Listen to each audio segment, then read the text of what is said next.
عفى الله عنك لم أذنت لهم حتى يتبين لك الذين صدقوا وتعلم الكاذبين لا يستأذنك الذين يؤمنون بالله واليوم الآخر أن يجاهدوا بأموالهم وأنفسهم والله عليم بالمتقين إنما يستأذنك الذين لا يؤمنون بالله واليوم الآخر وارتابت قلوبهم فهم في ريبهم يترددون ولو أرادوا الخروج لأعدوا له عدة ولكن كره الله بعاثهم فثبطهم وقيل اقعدوا مع القاعدين لو خرجوا فيكم ما زادوكم إلا خبالا ولأوضعوا خلالكم يبغونكم الفتنة وفيكم سماعون لهم والله عليم بالظالمين لقد ابتغوا الفتنة من قبل وقلبوا لك الأمور حتى جاء الحق وظهر أمر الله وهم كارهون ومنهم من يقول ائذن لي ولا تفتني ألا في الفتنة سقطوا وإن جهنم لمحيطة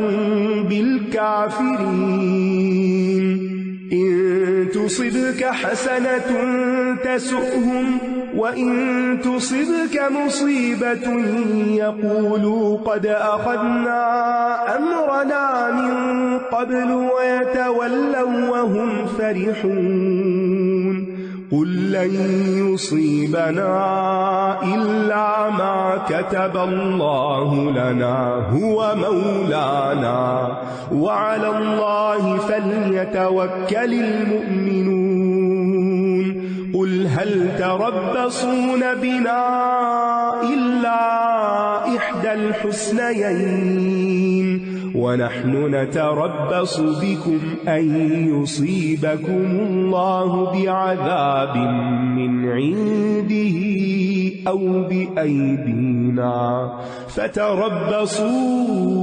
إنا معكم متربصون قل أنفقوا طوعا أو كرها لن يتقبل منكم إنكم كنتم قوما فاسقين وما منعهم أن تقبل منهم نفقاتهم إلا أنهم كفروا بالله وبرسوله ولا يأتون الصلاة إلا وهم كسالى ولا ينفقون إلا وهم كارهون فلا تعجبك أموالهم ولا أولادهم إنما يريد الله ليعذبهم بها في الحياة الدنيا وتزهق أنفسهم وهم كافرون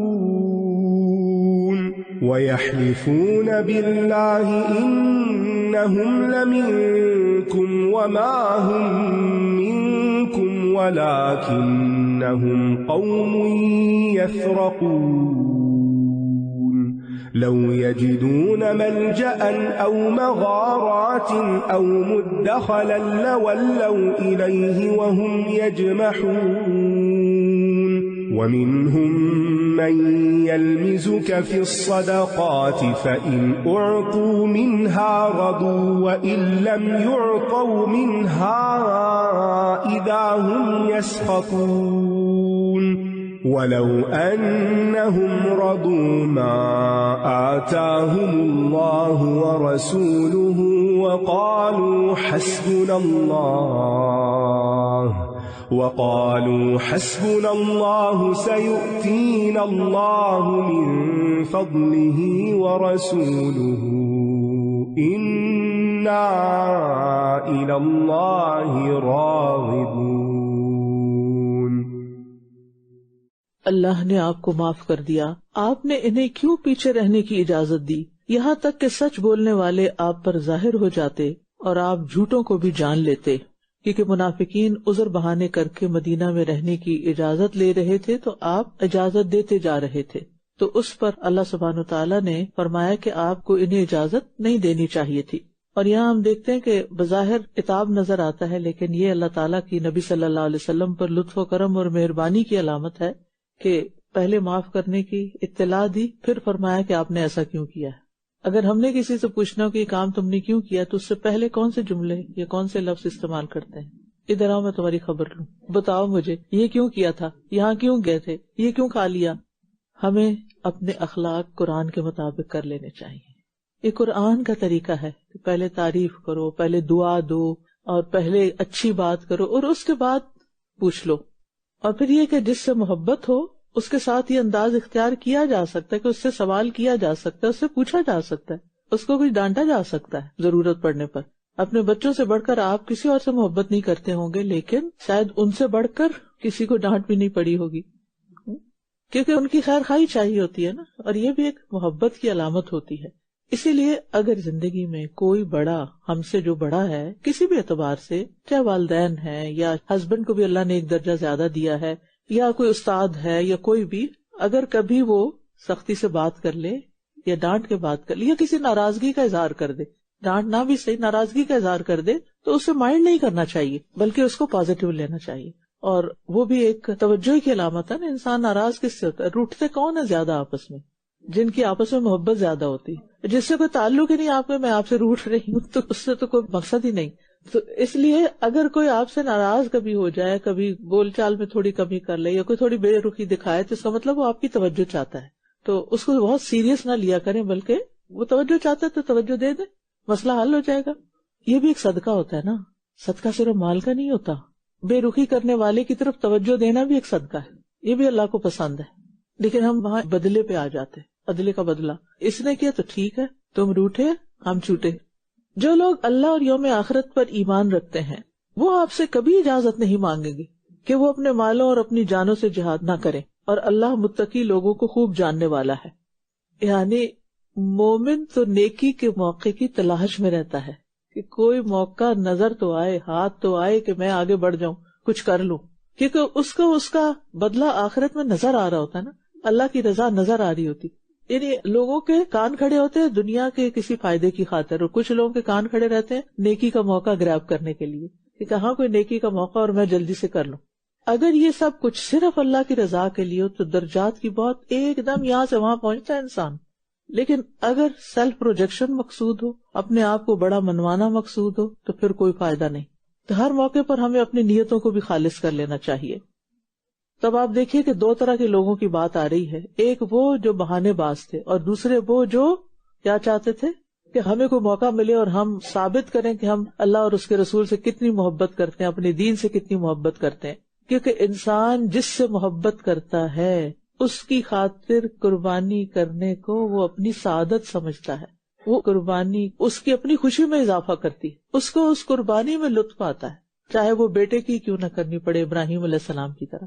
بے شک آپ سے وہی لوگ اجازت مانگتے ہیں جو اللہ اور یوم آخرت پر ایمان نہیں رکھتے اور جن کے دل شک میں پڑے ہوئے ہیں، لہٰذا وہ اپنے شک میں ہی ڈاواں ڈول ہیں. تو یہ فرق ہے مومن اور منافق میں. اصل میں جس کے دل میں بیماری ہو نا، اس کی عقل بھی ماری جاتی ہے اور وہ کنفیوژن کا شکار ہو جاتا ہے. کیونکہ اندر دل نہیں مان رہا ہوتا نا، تو لہٰذا وہ بات سمجھنا نہیں چاہتا. لا یفقہون لا یشعرون، پھر اللہ بھی نہیں سمجھاتا، ان کو توفیق ہی نہیں دیتا. اور اگر یہ نکلنے کا ارادہ کرتے تو اس کے لیے ساز و سامان ضرور تیار کرتے، لیکن اللہ کو ان کا اٹھنا پسند نہ تھا. اللہ اکبر. ان کی منافقت کی وجہ سے اللہ کو ان کا اٹھنا پسند نہ تھا، تو اس نے انہیں روک دیا اور کہہ دیا گیا کہ بیٹھنے والوں کے ساتھ تم بھی بیٹھے رہو. تو ڈرنا چاہیے دل کے حال پہ. ہم ظاہر میں جو مرضی لبادہ اوڑھ لیں، اگر دل میں کوئی شک ہے، نیت خراب ہے، تو وہ اللہ کو پتہ چلتی جا رہی. آپ کے ساتھ اللہ کا معاملہ ویسا ہی ہوگا جیسی آپ کی نیتیں ہوں گے. وہ کہتے ہیں نا نیتاں نال مرادہ، آپ کو ملے گا بھی وہی جو آپ چاہیں گے. اور اگر نیکی کا کوئی کام ہم سے چھوٹ جائے، اس میں شریک نہ ہو سکے، اپرچونٹی ہاتھ سے نکل جائے، تو اس موقع پر کسی کو بلیم کرنے کے بجائے اپنے آپ کا جائزہ لے، اپنے دل پہ ہاتھ رکھ کے پوچھیں کہ کیا ہوا کہ میں اس سے محروم رہ گئی. کیونکہ کچھ اتنے خاص اور اچھے کام ہوتے ہیں کہ اللہ سبحانہ وتعالی اس میں خاص لوگوں کو ہی آگے لاتا ہے. وہ ہر ایک کی قسمت میں نہیں ہوتے، اور خاص طور پر منافقین کی قسمت میں تو بالکل نہیں ہوتے. اس لیے اپرچونٹی ملے تو اللہ کا شکر ادا کرے، نہ ملے تو پھر غمگین بھی ہو. لہذا اس موقع پر ایک کام ہے کرنے کا، وہ کیا کہ نیکی کے کاموں کو ڈریم کیا کریں، ان کی نیت اپنی سوچ کا حصہ بنا لیں، ان کے لیے خواب دیکھا کریں کہ میں یہ بھی کر لوں اور میں یہ بھی کر لوں اور میں یہ بھی کر لوں، اللہ مجھ سے یہ کام بھی لے لے. اور اپنے ان خواہشوں اور تمناؤں کو جو دین کے کام کی خدمت کے حوالے سے ہوں یا اللہ کی عبادت کے حوالے سے، ان کو کسی ڈائری میں لکھ بھی لیں، ٹھیک ہے، اور ان کو اپنی دعائیں بنا لیں کہ یا اللہ مجھ سے یہ کام لے لے، مجھ سے یہ کام لے لے. ورنہ انسان نا ایک دفعہ جذبہ آتا ہے نا، ایک سپارہ پڑا، سورت توبہ پڑی، بڑے جذبے جاگے اور سوچ کے تھوڑی دیر کی یہ بھی کریں گے یہ بھی کریں گے، گھر جا کے بھول گئے، اور ایک سال بعد تو بالکل ہی بھول گئے. تو جب کوئی جذبہ ابھرے اس کو کیچ کر لیں. وہ خیال بھی نیکی کا اللہ کی طرف سے آتا ہے، اور پھر شیطان اس خیال کو بلواتا ہے. وہ کہتا ہے اس کو یاد نہ رہنے دو تاکہ یہ کر نہ سکے. پھر کہتے او تو پچھلے سال بھی میں نے یہ سوچا تھا میں رمضان میں یہ کروں گی تو مجھے تو بھول ہی گیا. تو اس بھول کا علاج کیا ہے کہ اس کو کہیں ایک خاص ڈائری بنا لیں اپنی، جو بس آپ کے پاس ہی ہو، کسی اور کے پاس نہ ہو. تو اس میں اپنی ایسی بہت ذاتی پرائیویٹ نیکی کی باتیں لکھیں کہ جو آپ چھپا کے چپکے سے اچھے سے کرنا چاہتے ہیں. انشاءاللہ جتنی خوشی سے اور خلوص سے آپ وہ نیتیں لکھیں گے نا اپنی اور دعائیں، اللہ کے ہاں کر سکے تو بہت بڑا اجر ہے، نہ بھی کر سکے تو اجر ہی اجر ہے. کیونکہ سب سے پہلی چیز نیت ہوتی ہے، شوق ہوتا ہے، جذبہ ہوتا ہے، ارادہ ہوتا ہے، پھر مواقع تو ساتھ ساتھ ملتے جاتے ہیں. اگر یہ تم میں شامل ہو کر نکل بھی آتے تو تمہارے لیے خرابی کے سوا کسی چیز میں اضافہ نہ کرتے، اور تمہارے درمیان فتنہ پیدا کرنے کے لیے ضرور گھوڑے دوڑاتے، یعنی کوششیں کرتے. اور تم میں ایسے لوگ ہیں جو ان کی باتوں کو کان لگا کر سنتے ہیں، یعنی کمزور ایمان والے ان کی چرب زبانی سے متاثر ہو جاتے ہیں، اور اللہ ظالموں کو خوب جاننے والا ہے. یعنی منافقین کا عموماً رول کیا ہوتا ہے کہ وہ سچے جذبے رکھنے والوں کے درمیان فساد پیدا کرے، ان کی ہمتیں توڑیں، ان کو ایسی باتیں کریں کہ وہ آگے ہی نہ بڑھیں. اب دیکھیں ہم انسان ہیں نا، کمزور ہیں. اگر روز ہمارا کوئی حوصلہ توڑے گا تو بتائیے ہم کیا کر سکیں گے. یہ تم وقت ضائع کر رہی ہو، یہ تم مال برباد کری، فلاں کری، دیکھو اپنی ہیلتھ کو، فلاں کو دیکھو، اپنے گھر کو. یعنی روز ہی کوئی کہے تو آپ انسان ہے نا، آپ کے اوپر بھی اثر ہونے لگ جائے گا کہ ہاں شاید یہ زیادہ ہی خیر خواہ ہے میرا، تو اس لیے تو پھر انسان کا حوصلہ واقعی ٹوٹنے لگتا ہے. یہ ہم سب کے ساتھ ہوتا ہے. اگر آپ دیکھیں کسی بچے کو آپ کہیں تم نکمے ہو، تم کسی کام کے نہیں، تم نے کچھ نہیں بننا، تو کیا ہوگا بڑے ہو کر؟ وہ کیا بنے گا؟ بہت عالیشان کوئی کام کرے گا؟ نہیں. کیونکہ وہ انسان کے اپنے اندر ایک سیلف ڈاؤٹ پیدا ہو جاتا ہے کہ اچھا میرا خیال ہے میں کسی کام کے قابل نہیں، چلو میں پیچھے ہی ہٹ جاتی ہوں، کوئی اور کر لے گا، یہ تو بڑے بڑے ہمت والے لوگوں کا کام ہے. اس سے بچنا چاہیے. جو شخص بھی آپ کی زندگی میں آپ کو منفی سٹروک دیتا ہے اوائڈ، سنی انسنی. کیونکہ دوسری طرف جو اللہ نے حکم دے دیا کسی کام کے کرنے کا، جو موقع دے دیا، جو دکھا دیا، اس پر پھر اللہ سے استقامت بھی مانگے. اور اس سے مراد صرف یہ نہیں ہوتی کہ کسی ایک خاص کام، جو بھی آپ کا نیکی کے کام کا ارادہ جو اللہ کی خاطر آپ کرنا چاہتے ہیں. تو چونکہ وہ منافقین ہے نا، اللہ سے نہیں ڈرتے، لہٰذا وہ کیا کرتے ہیں، جب ٹیم کے اندر ہوتے ہیں تو وہ کبھی کسی کی چگلی کھاتے ہیں، کبھی کسی کی منفی بات کرتے ہیں، کبھی کسی کے بارے میں جھوٹی باتیں الزام لگاتے ہیں، ادھر کی ادھر، ادھر کی ادھر، اور لوگ آپس میں اختلاف کا شکار ہو جاتے ہیں، پھوٹ کا شکار ہو جاتے ہیں، اور اس سے فساد پھیلتا ہے اور کرنے کا کام دھرا رہ جاتا ہے اور وہ اپنا کام کر جاتے ہیں. تو اس لیے بعض اوقات اللہ تعالیٰ ایسے لوگوں کو پہلے سے ہی روک دیتا ہے تاکہ جو کام ہونا ہے وہ ہو جائے. یہ بات میں اس لیے بھی کر رہی ہوں کہ بعض اوقات ایسا ہوتا ہے نا کہ کوئی کام ہوتا ہے، آپ کسی کو کہتے ہیں آئے کرتے ہیں یہ کام، تو کچھ لوگ تو فوراً آگے آ جاتے ہیں اور کچھ لوگ کہتے ہیں اچھا میں سوچوں گی، بتاؤں گی، ڈسکس کروں گی وغیرہ وغیرہ. اچھا پھر آپ کو ان پہ بڑی توقع ہوتی ہے کہ یہ تو ضرور کریں گے، لیکن وہ پیچھے ہٹ جاتے، پھر آپ کا دل چھوٹا ہوتا ہے. تو اس وقت کیا سوچیں؟ یہی سوچیں کہ اللہ نے توفیق نہیں دی نا، ان کا نہ ہونا ہی بہتر ہے. اگر اللہ چاہتا تو ضرور آتے. تو اس لیے اللہ تھوڑے لوگوں سے بھی مدد دے دے گا. اگر ایک لمبی لائن نہ بھی ہوئی لوگوں کی، تھوڑے بھی بہت کچھ کر جائیں گے. یہ جو دین کا کام ہوتا ہے نا، اس کو دنیا پہ قیاس نہ کیا کریں. یہ دنیا کے کاموں کی طرح نہیں ہوتا. اور آپ سیرہ پڑھتے جائیں اور آپ حیران ہو کر دیکھیں گے کہ یہ ایک ہمارے طریقے ہیں جس میں ہم سب سے زیادہ اہمیت وسائل کو دیتے ہیں، ریسورسز کو. وہ نہ ہو تو ہماری ہمتیں کم ہوتی. اور ایک اللہ کے کام ہوتے ہیں کہ جو بھوکے پیٹ بھی ہو جاتے ہیں اور ریسورسز کے بغیر بھی ہو جاتے ہیں. یقیناً ان لوگوں نے اس سے پہلے بھی فتنہ ڈالنا چاہا اور آپ کے لیے کئی معاملات الٹ پلٹ کر دیے، یہاں تک کہ حق آ گیا اور اللہ کا حکم ظاہر ہو گیا، اگرچہ یہ ناپسند کرنے والے تھے. آپ دیکھیں کہ منافقین کے حال اللہ تعالیٰ کھول کھول کے بیان کرے، اسی لیے اس صورت کو فاضحہ، رسوا کرنے والی بھی کہا جاتا ہے. تو یہ جتنی بھی کوالٹیز منافقین کی بتائی جا رہی ہیں نا، ان کو بھی کہیں لکھ لینا چاہیے اور پھر اپنے آپ کے اندر ڈھونڈنی چاہیے کہ کہیں میرے اندر تو اس طرح کی کوئی چیز نہیں. اور ان میں سے کوئی وہ ہے جو کہتا ہے مجھے پیچھے رہنے کی اجازت دے دیجئے اور مجھے فتنے میں نہ ڈالیے. خبردار، فتنے میں تو یہ پڑ چکے ہیں اور بے شک جہنم کافروں کو ضرور گھیرنے والی ہے. اللہ اور اس کے رسول کے کفر سے بڑھ کر دنیا میں کوئی فتنہ نہیں. تو جو شخص دل سے ایمان نہیں لاتا وہ تو پہلے ہی فتنے میں پڑا ہوا ہے. اور اللہ کے راستے میں نہ نکلنا اور نہ نکلنے کی خواہش رکھنا، ہیلے بہانے تراشنا، یہ بھی ایک فتنہ ہے. اگر آپ کو کوئی بھلائی پہنچتی ہے تو وہ انہیں بری لگتی ہے. مومنوں کی کامیابی پہ خوش نہیں ہوتے. اور اگر آپ کو کوئی مصیبت پہنچتی ہے تو یہ کہتے ہیں کہ ہم نے تو اپنا بچاؤ پہلے ہی کر لیا تھا، اور یہ اتراتے ہوئے واپس لوٹ جاتے ہیں. مومن ہمیشہ دین کی سلامتی پر خوش ہوتا ہے، جبکہ منافق دنیا کی سلامتی پہ خوش ہوتا ہے. وہ ایک صحابیہ تھی نا جن کے شوہر اور بھائی اور باپ بیٹے سب جنگ احد میں شہید ہو گئے تھے، اور وہ ہر دفعہ کیا پوچھتی تھی؟ اللہ کے رسول کیسے ہیں؟ اور جب پتہ چلتا کہ وہ سلامت ہے تو کہتے کل مصیبت بعدک جلل، اللہ کے رسول آپ سلامت ہے، میری ہر مصیبت ختم ہو گئی. وہ کس پہ خوش ہے کہ اللہ کے رسول کو کچھ نہیں ہوا. اتنے بڑے بڑے لاس. آپ دیکھیں کہ ہمارے گھر میں اگر بچے کو کچھ ہو جائے تو ہمارا دل کتنا چھوٹا ہو جاتا ہے، شوہر کو کچھ ہو جائے تو اتنے کمزور پڑ جاتے ہیں، بہن بھائیوں کو کچھ ہو جائے تب اس کو عذر بہانہ ہی بنا لیتے، وہ بہن بیمار ہے نا اس لیے میں اب نہیں حاضر ہو سکتا. تو یہاں پر آپ دیکھیں کہ ان کے نزدیک پرائرٹی کیا تھی. ٹھیک ہے بیمار کو اکیلے تو نہیں چھوڑ سکتے، لیکن بہرحال بعض اوقات کچھ قربانیاں بھی کرنی پڑتی ہیں. تو مومن ہمیشہ دین کو اپنی ترجیح بناتا ہے. کہہ دیجئے ہمیں ہرگز کوئی نقصان نہ پہنچے گا مگر وہی جو اللہ نے ہمارے لیے لکھ دیا، وہی ہمارا مولا ہے، اور اللہ ہی پر مومنوں کو توکل کرنا چاہیے. یعنی توکل کیسے آئے گا؟ اس ایمان اور یقین کے ساتھ کہ جو مصیبت تقدیر میں نہیں لکھی وہ کبھی نہیں پہنچے گی. آگ نے ابراہیم علیہ السلام کو نہیں جلایا، چاقو نے اسماعیل علیہ السلام کو نہیں کاٹا، سمندر نے موسیٰ علیہ السلام کو نہیں ڈبویا. یہ کیا تھا؟ یہ اللہ کا اذن تھا نا. تو اگر اللہ چاہے تو وہ کسی کی بھی مدد کر سکتا ہے. بعض مرحلے بڑے کٹھن ہوتے ہیں جن میں ڈیسیژن لینا مشکل ہوتا ہے، لیکن اگر دین کا فائدہ ہو رہا ہے تو انسان آنکھیں بند کر کے آگے بڑھ جائے، باقی اللہ پہ معاملہ چھوڑ دے. کہہ دیجئے ہم تمہارے بارے میں جس کا انتظار کر رہے ہیں وہ 2 بھلائیوں میں سے ایک ہے، اور ہم تمہارے بارے میں انتظار کر رہے ہیں کہ اللہ تمہیں اپنے پاس سے کوئی سزا دے یا ہمارے ہاتھوں سے، بس تم انتظار کرو، بے شک ہم بھی تمہارے ساتھ انتظار کر رہے ہیں.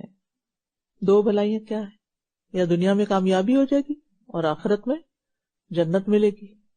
دنیا میں اجر یا غنیمت ملے گا اور آخرت کی نعمتیں ملیں گی، اور پھر شہادت بھی ملے گی. بھلائیوں پہ بھلائیاں.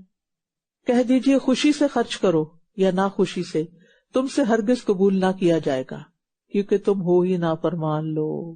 یعنی نافرمان لوگوں کے صدقات بھی قبول نہیں ہوتے، کیونکہ منافق کبھی بھی صرف اللہ کی رضا کے لیے صدقہ نہیں کرتا، اس کا کوئی نہ کوئی بیچ میں مقصد مطلب ہوتا ہے. اور آپ دیکھیں کہ آج بھی لوگ وہاں ڈونیشن دینا چاہتے ہیں جہاں سے ان کو ٹیکس رسید ملے، چاہے وہ ادھر ادھر لگا دیں، اور جہاں شدید ضرورت بھی ہو اس لیے ڈونیشن نہیں دے گا. جہاں کا کام وہ دیکھ رہے ہیں کہ دن رات اللہ کے دین کی خدمت ہو رہی ہے، لیکن کیوں نہیں دیتے؟ وہاں ٹیکس رسید نہیں ملے گی. کیا زکوٰۃ ٹیکس رسید کے لیے دینی چاہیے؟ نیت ہی میں کیوں آتی ہے یہ بات؟ دیکھنا تو یہ چاہیے کہ میری زکوٰۃ کہاں زیادہ سے زیادہ دین کو فائدہ دے گی، نہ کہ کہاں مجھے کچھ مل جائے گا اس کے بدلے. صدقہ دنیا کے فائدے کے لیے نہیں کرتے. جب اللہ راضی ہوتا ہے نا تو دنیا کے فائدے خود ہی مل جاتے ہیں. صدقہ اللہ کی رضا کے لیے کرتے ہیں. تو عمل کی قبولیت کے لیے تقویٰ شرط ہے، اور اگر اللہ کی کوئی نافرمانیاں کرتا ہے تو پھر جو اس نے دنیا کے لیے کیا وہ دنیا میں اس کو مل جائے گا، لیکن آخرت میں اس کے لیے کچھ نہیں۔ اور ان کے صدقات قبول ہونے میں یہی بات مانے ہوئی کہ انہوں نے اللہ اور اس کے رسول کا انکار کیا۔ صدقہ کیوں نہ قبول ہوا؟ کیونکہ اللہ اور اس کے رسول کا انکار کیا۔ اور یہ نماز کے لیے نہیں آتے مگر اس حال میں کہ یہ سست ہوتے ہیں، اور یہ خرچ نہیں کرتے مگر اس حال میں کہ یہ ناپسند کرنے والے، بڑے دل کی گھٹن اور تنگی اور مجبوری سے خرچ کرتے، خوشی سے نہیں کرتے۔ اگر آپ کو پتا چل جائے کہ کسی نے جو آپ کو تحفہ دیا ہے بڑے ہی برے دل سے دیا ہے، تو اب کیا کریں گے؟ آپ کا دل چاہے گا کہ اٹھا کے واپس دے مارے۔ کیا اللہ کو نہیں پتا چلتا کہ ہم صدقہ کس دل سے دیتے ہیں؟ خوشی سے دیتے ہیں یا ناخوشی سے دیتے ہیں؟ یا اللہ کی خاطر کوئی بھی کام کرتے ہیں تو کس دل سے کرتے ہیں؟ کتنا شوق ہے ہمارے اندر۔ تو منافقین کے صدقات قبول نہ ہونے کی ایک وجہ یہ کہ ان کا ایمان کوئی نہیں، یعنی دل سے مومن نہیں۔ دوسرا، عبادات میں سستی، دکھاوا، یراؤن الناس۔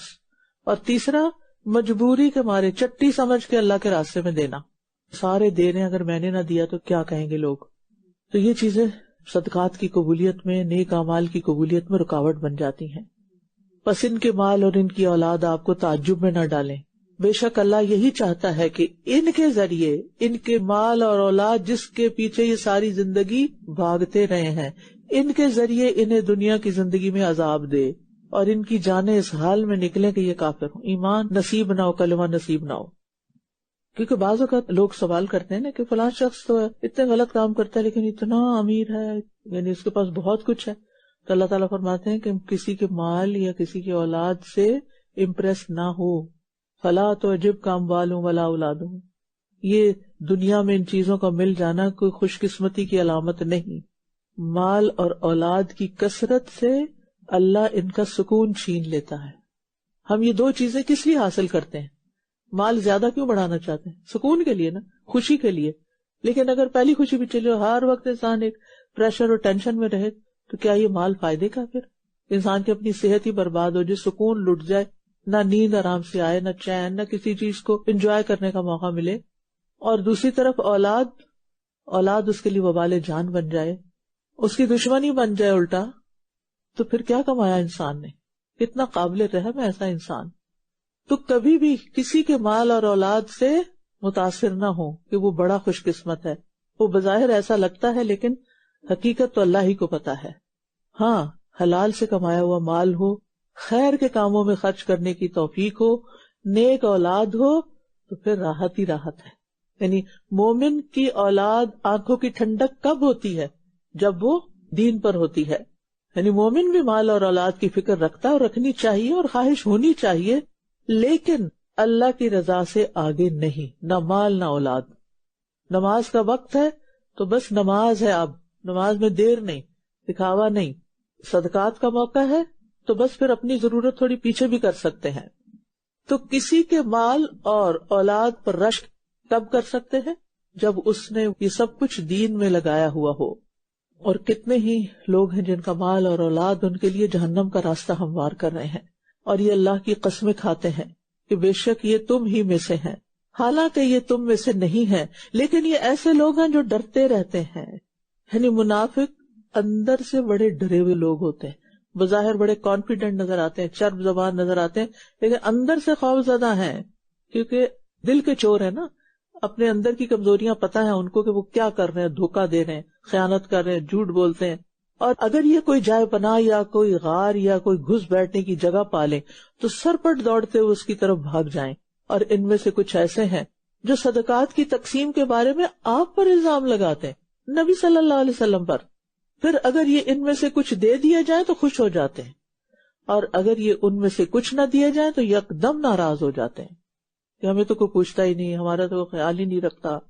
تو یاد رکھیے کہ صدقات کی تقسیم کے وقت بلند آواز میں شکایتیں لگانا اور شکایتی رویے اختیار کرنا اور ادھر ادھر خلاف باتیں کرنا، یہ نفاق کی علامت ہوتی ہے۔ جس نے اللہ کی خاطر اپنا مال بھی لگا دیا، اسے کیا فرق پڑتا ہے کہ مجھے دین کے لیے کچھ کر کے کچھ ملا ہے یا نہیں ملا، اور دوسروں کو کیوں مل رہا ہے۔ تو کبھی بھی اگر آپ نے کوئی اچھا کام کیا اور اس کے بدلے میں آپ کو کوئی ورلڈلی بینیفٹ نہیں ہوا تو دل میں بھی ناراضگی نہیں لانی، بلکہ دل میں کہنا اللہ تو نے آخرت کے لیے سارا رکھ دیا، میں اس پہ راضی، تو ہے نا دینے والا، جو میری ضروریات ہیں تو اپنے خزانوں سے پوری کرے گا. منافقین دنیا کے معاملے میں اپنے سے اوپر والوں کو دیکھتے ہیں، مومنین دین کے معاملے میں اپنے سے اوپر والوں کو دیکھتے ہیں. ہمیں بھی دیکھنا چاہیے کہ ہم کس کو لک فارورڈ کرتے ہیں. کیا ہی اچھا ہوتا اگر یہ اس پہ راضی ہو جاتے جو اللہ اور اس کے رسول نے انہیں دیا. کیا دیا؟ دین دیا اور دنیا کی نعمتیں بھی ملی، اور کہتے کہ اللہ ہمیں کافی ہے، جلد ہی اللہ ہمیں اپنے فضل سے عطا کرے گا اور اس کا رسول بھی. بے شک ہم اللہ کی طرف رغبت کرنے والے ہیں. مومن کی نظر حقیر دنیا کی بجائے اللہ کو راضی کرنے کی طرف ہوتی ہے، اللہ کی طرف رغبت ہوتی ہے. استاد شروع والے پارٹ میں آپ نے بتایا کہ اللہ تعالیٰ ہمیں اکثر ایسی چیز سے آزما لیتے ہیں جس پہ ہم obsessively جس سے محبت شروع کر دیتے ہیں کرنا. تو آئی واز تھنکنگ کہ کبھی کبھی آج کل جیسے میں دیکھ رہی تھی کہ انسان خود سے بھی بہت محبت کرنے لگتا ہے، سیلف obsessions ہو جاتے ہیں، سیلف لو کہا جاتا ہے، اور اس کو اب بہت امپورٹینس دی جاتی ہے. تو وہ بھی ایک آزمائش بن جاتا ہے کہ انسان پھر باہر کچھ دیکھ ہی نہیں پاتا. بالکل، یعنی افراط اور تفریط دونوں سے ہی بچنا چاہیے. کیا سیلف لو کی کوئی ایگزامپل دیں گے، یعنی کہ جو obsession کا شکار ہوتے ہیں مثلاً کیا کرتے ہیں؟ جی استاذہ، بیسیکلی سیلف لو میں جو کلائنٹس انوالو ہوتے ہیں نا، اس میں یہ ہوتا ہے کہ بہت زیادہ اپنے ہی کسی خاص خوبی سے محبت کرنا، کہ جیسے میں تو بہت اچھا ڈریس اپ ہوتی ہوں، یا میری ڈریسنگ سے زیادہ تو کسی کی اچھی ڈریسنگ نہیں ہے. فار ایگزامپل ایک عام سی ایگزامپل ہے، یا اپنے کسی سبجیکٹ یا اپنے کسی کیریئر پہ کام جو ہم کر رہے ہوتے ہیں اسی سے obsessed ہو جانا کہ میں اس سے زیادہ اچھی کوئی لیٹ سے ڈاکیومنٹس نہیں بناتا، اور پھر دوسروں کو اس پہ برابر نہ سمجھنا. تو یہ سب اسی طرح یہ نا کہ جیسے مال کا ایک بڑا حصہ صرف اپنے اوپر ہی خرچ کرنا، اپنی خوراک پہ، اپنی ایکسرسائز پہ، اپنی صحت پہ، اپنے ڈریمز پہ، اپنے ووکیشن پہ، یعنی سب کچھ اپنے ہی لیے، اللہ کے دین کے لیے کچھ نہیں. اور جب دین کے لیے کچھ کہا جائے تو کہیں گے زکوٰۃ لگتی ہے اس پہ، یعنی 97.5 اپنے لیے اور باقی سارے کام صرف زکوٰۃ سے پورے کر لو، کچھ اور نہیں دینا چاہتے. اپنے لیے خاص ٹپ نوٹ کیے آج کہ نیکی کی خواہشات کو دعائیں بنا لیں اور ان کو لکھ لیں. یہ جو لکھنے والا پارٹ ہے نا، یہ بہت اہم ہے، کیونکہ لکھنے سے سبھی گھبراتے ہیں کہ کون لکھے، انشاءاللہ یاد رہے گا، اور پھر کیا ہوتا ہے چند دن بعد بھول جاتے ہیں. تو ہمیں تو سکھایا گیا علامہ بالقلم. تو 3 کی ورڈز میں نے لکھے ہیں کہ نیکی کی خواہش، دعائیں، لکھنا. جی، اللہ تعالیٰ اس میں طریقہ یہ رکھیں کہ جو ڈائری یا جو چیز بنائے نا، آپ صرف موبائل میں صرف نہیں رکھیں، اس کو فوٹو نکال کے بے شک رکھ لیں، یا کہیں ادھر ادھر ہو تو وہاں بھی، تو اس کے ساتھ ہی پین رکھیں. ایک دن میں سب کچھ نہیں لکھا جائے گا، ہر روز نئے نئے آئیڈیاز آئیں گے. کہیں صرف 2 لفظ لکھنے پڑیں گے، کہیں ایک جملہ لکھنا پڑے گا، لیکن اس میں ایڈیشنز ہوتی جائیں گی اوور دا ایئرس، اور ساتھ ڈیٹس بھی ڈالتے جائیں کہ کون سی چیز کب لکھی تھی. اور پھر اتنی حیرانی ہوتی ہے اگر کچھ عرصے کے بعد دوبارہ آپ دیکھیں کہ اچھا یہ ہو گیا. استاذہ یہ جملہ جو تھا نا، اللہ کو ان کا اٹھنا پسند نہ تھا، دس از سو اسکیری. باقی ہمیں دیکھنا ہے کہ اگر ہمیں کوئی نیکی کی توفیق نہیں ملی تو ہمیں اپنے دل کی نیت کا جائزہ لینا ہے اور اللہ سے دعا مانگنی ہے، توفیق مانگنی ہے، استغفار کرنا ہے، کیونکہ اللہ نے چنا نہیں اس کام کے لیے. کچھ مومن ایسے بھی تھے نا جو جنگ تبوک سے پیچھے رہ گئے تو وہ روتے تھے کہ ہم کیوں پیچھے رہ گئے.